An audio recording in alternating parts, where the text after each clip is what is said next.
বেশ কয়েক মাস আগে মুনমুন্দি স্টলে টেস্ট করেছিলাম বাসন্তী পোলাও, খাসির মাংস, ফ্রায়েড রাইস আর চিকেন কষা। খেতে বেশ দুর্দান্ত লেগেছিল।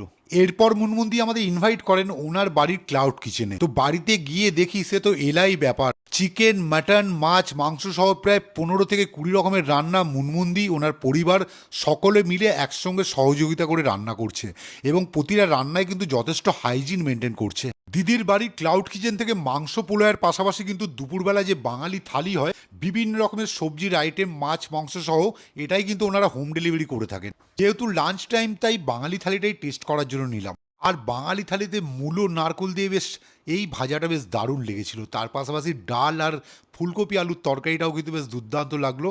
আর রুই মাছটা কিন্তু যথেষ্ট ফ্রেশ ছিল। আর আলু দিয়ে চিকেনের পাতলা ঝোল, এটাও বেশ ভালো লাগলো। আর মুনমুন্দির হাতের ঘরোয়া রান্নার স্বাদ কিন্তু অসাধারণ ছিল।